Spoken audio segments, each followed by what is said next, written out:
अब मैं विदा लेता हूँ मेरी दोस्त। अब मैं विदा लेता हूँ। मैंने एक कविता लिखनी चाही थी, सारी उम्र जिसे तुम पढ़ती रह सकती।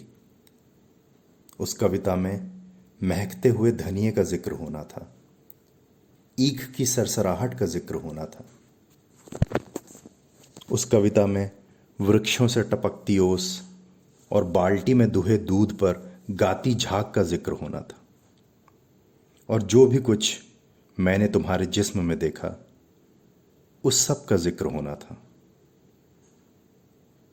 उस कविता में मेरे हाथों की सख्ती को मुस्कुराना था, मेरी जांघों की मछलियों को तैरना था, और मेरी छाती के बालों की नर्म शॉल में से स्निग्धता की लपटें उठनी थीं। उस कविता में तेरे लिए, मेरे लिए और जिंदगी के सभी रिश्तों के लिए बहुत कुछ होना था मेरी दोस्त। लेकिन बहुत ही बेस्वाद है दुनिया के इस उलझे हुए नक्शे से निपटना। और यदि मैं लिख भी लेता शगुनों से भरी वह कविता, तो वो वैसे ही दम तोड़ देती, तुम्हें और मुझे छाती पर बिलखते छोड़कर। मेरी दोस्त, कविता बहुत ही निस्सत्व हो गई है, जबकि हथियारों के नाखून बुरी तरह बढ़ाए हैं। और अब हर तरह की कविता से पहले हथियारों के खिलाफ युद्ध करना जरूरी हो गया है। युद्ध में हर चीज को बहुत आसानी से समझ लिया जाता है, अपना या दुश्मन का नाम लिखने की तरह। और इस स्थिति में मेरी तरफ चुंबन के लिए बड़े होठों की गोलाई को धरती के आकार की उपमा देना, या तेरी कमर के लहरने की समुद्र के सांस लेने से तुलना करना बड़ा मजाक सा लगता था। सो मैंने ऐसा कुछ नहीं किया। तुम्हें मेरे आंगन में मेरा बच्चा खिला सकने की तुम्हारी ख्वाहिश को और युद्ध के समूचेपन को एक ही कतार में खड़ा करना मेरे लिए संभव न हुआ। और अब मैं विदा लेता हूं मेरी दोस्त। हम याद रखेंगे कि दिन में लोहार की भट्टी की तरह तपने वाले अपने गांव के टीले रात को फूलों की तरह महक उठते हैं, और चांदनी में पगे हुए ईख के सूखे पत्तों के ढेर पर लेटकर स्वर्ग को गाली देना बहुत संगीतमय होता है। हाँ, यह हमें याद रखना होगा, क्योंकि जब दिल की जेबों में कुछ नहीं होता, याद करना बहुत ही अच्छा लगता है। मैं इस विदाई के पल शुक्रिया करना चाहता हूं उन सभी हसीन चीजों का जो हमारे मिलने पर तंबू की तरह तनती रहीं, और उन आम जगहों का जो हमारे मिलने से हसीन हो गईं। मैं शुक्रिया करता हूं अपने सिर पर बैठ जाने वाली तेरी तरह हल्की और गीतों भरी हवा का, जो मेरा दिल लगाए रखती थी तेरे इंतजार में।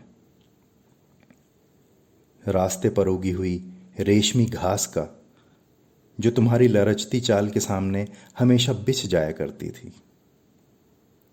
टींडों से उतरे कपास का, जिसने कभी भी कोई उज्र न किया और हमेशा मुस्कुराकर हमारे लिए सेज बन गई। गन्नों पर तैनात पिद्दियों का, जिन्होंने आने जाने वालों की भनक रखी। गेहूं की जवान हुई बालियों का, जो हमें बैठे हुए न सही लेटते हुए तो ढकी रहती थीं। मैं शुक्रगुजार हूं सरसों के नन्हे फूलों का, जिन्होंने कई बार मुझे अवसर दिया तेरे केशों से पराग केसर झाड़ने का।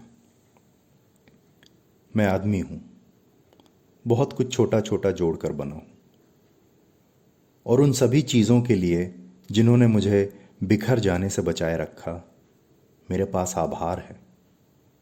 मैं शुक्रिया करना चाहता हूं।